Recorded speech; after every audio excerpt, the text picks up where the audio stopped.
Hello students, देखिए exercise 9.5 sequence series question number first है। Sequence series में हम जो एपी में बताया था कि उसमें डिफरेंस देखते हैं, लेकिन इसमें हम रेशो देखते हैं। देखिए ये है 2 6 18 54, ये है तो 2 3 या 6 6 3 या 18 18 3 या 54। मतलब क्या होता है, एक फिक्स नंबर से हम मल्टीप्लाई करते जाते हैं तो नेक्स्ट टर्म बनती जाती है। उसी को हम कॉमन रेशो कहते हैं, आर कहते हैं, है कॉमन रेशो आर से डिनोट करते हैं। और इसका nth टर्म निकालने का फॉर्मूला होता है a n equal to a r की पावर n माइनस वन। वहाँ पे जीपी में होता था a plus n minus one into d a में, और ये जीपी का। अब देखिए क्वेश्चन नंबर 1 है, ये है फर्स्ट क्वेश्चन निकाला हमने A B C D are in GP. अब ये हमें पता है कि कॉमन रेशो तो सेम होता है, मतलब डिवाइड करके देखें तो रेशो सेम आता है। बी में अगर ए का डिवाइड किया तो बी अपॉन ए, और डी में सी का किया तो डी अपॉन सी। तो यानी कि रेशो तो सेम होता है क्योंकि जीपी है, तो इसका मतलब मल्टीप्लाई कर दूँ b c equal to a d आ गया। ठीक है, नेक्स्ट क्वेश्चन में 6 देखिए 5 10 20, ये जीपी दे रखी है ना, फर्स्ट जीपी है। तो ये 5 to 10 10 to 20, आप देख रहे हैं कि इसका रेशो सेम है। इसका nth टर्म निकाला a n equal to a r की पावर n माइनस वन होता है। ए का मतलब फर्स्ट टर्म होता है, फर्स्ट टर्म लगा दी मैंने। आर यानी कितना है, 5 to 10 है 2 हो गया, तो 2 लगा दिया, R power n minus one हो गया। और सेकेंड जीपी दे दिया हमें, ये 1280 640 और 320। अब इसमें ये देखिए ये तो ए हो गया, इसमें इसका डिवाइड करूँगा तो 1/2 आर हो जाएगा, तो 1/2 आर हो गया। ठीक है, n minus one A N की वैल्यू आ गई। अब ये हमने देखा कि nth टर्म इसका भी nth टर्म कह रखा है क्वेश्चन में कि ये दोनों के इक्वल हैं, तो उसका nth टर्म और इसका nth टर्म दोनों हमने इक्वल रख दिया। अब यहाँ पे क्रॉस मल्टीप्लाई किया, 2 का इससे करेंगे तो ये यहाँ पे 2 की power n minus one already थी, और इधर जाएगी तो 2 की पावर n माइनस वन, ये वैल्यू भी पहुँच जाएगी। तो ये 5 से मैंने इसको काट दिया, अब 256 आ गया, तो ये इसका होल स्क्वायर हो जाएगा। ठीक है, तो ये हमने देखा ये 256 फिर 16 का स्क्वायर हो गया, तो इसको on squaring both side, taking square root both side, तो ये 2 की power n minus one equal 16। तो ये 2 की power n minus one equal कितना होगा, 2 की पावर 6 2 की पावर 4 हो गया, तो n minus one equal to 4 आ गया, n इक्वल टू 5। इस तरह से हम जो है n की वैल्यू निकाल लेते हैं। राइट, क्वेश्चन नंबर 11 देखिए, ये क्वेश्चन नंबर 11 में ये 3 टर्म्स दे रखी हैं, 3 numbers B A minus D A और ए प्लस डी, और ये हमने दे रखा था ये हमें ए पी में है, और इनका सम दे रखा है 21। तो हमने इसको प्लस करके देखा तो ए की वैल्यू 7 आ गई।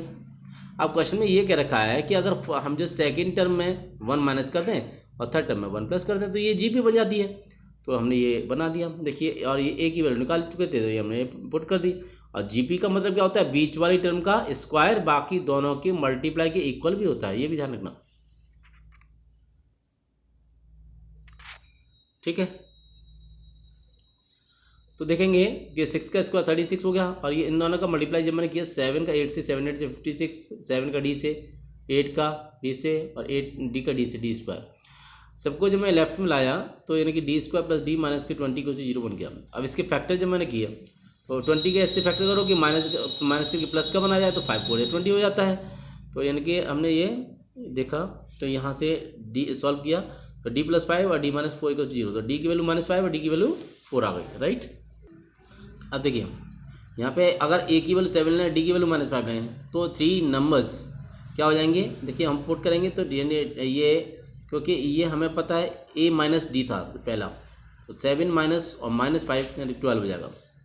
फिर जो सेकेंड क्या था, ए का मतलब 7 है, फिर क्या था ए प्लस डी यानी कि 7 माइनस की 5 यानी 2 आ गई।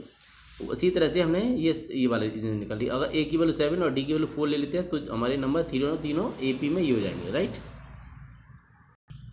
क्वेश्चन नंबर 13 में देखिए ये कह रहा है P Q R in A P, ये ए पी में है। तो ए पी का मतलब बीच वाली टर्म का अगर हम जो है देखिए ट्वाइस कर दें तो बाकी दोनों के प्लस के बराबर हो जाता है। जैसे क्यू की वैल्यू निकालूँ तो पी प्लस आर अपॉन 2 हो जाती है। इक्वेशन फर्स्ट के लिए अब एक्स वाई जेड को क्या रखा है, ये जीपी में है, तो जीपी में बीच वाली टर्म का स्क्वायर बाकी दोनों के मल्टीप्लाई के बराबर हो जाता है। तो ये जीपी हो गया, यानी बाई की वैल्यू निकालूँ तो एक्स की पावर 1/2 जेड की पावर 1/2 हो गया। ये हमें प्रूव करना है।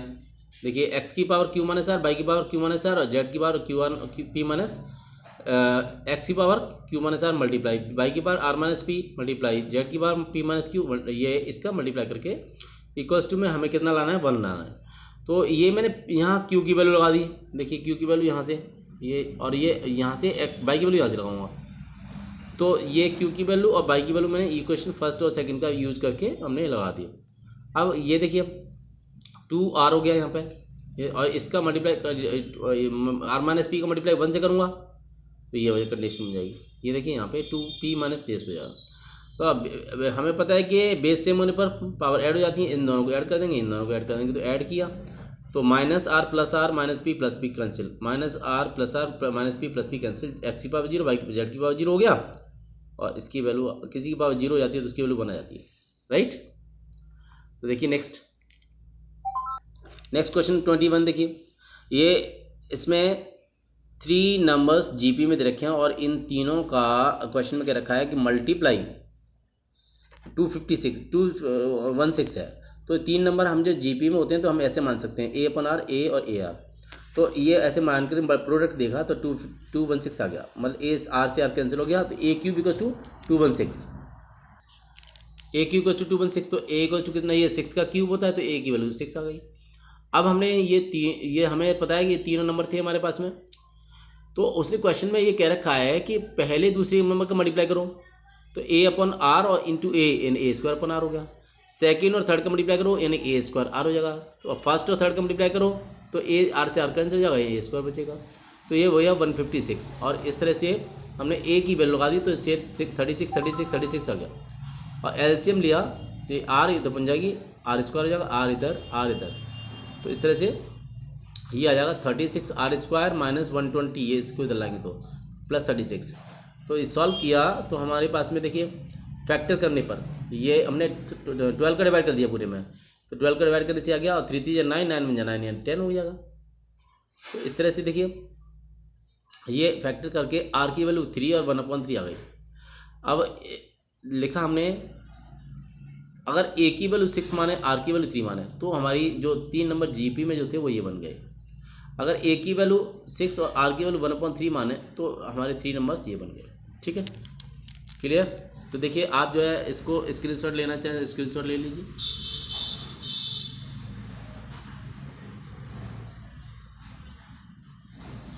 राइट।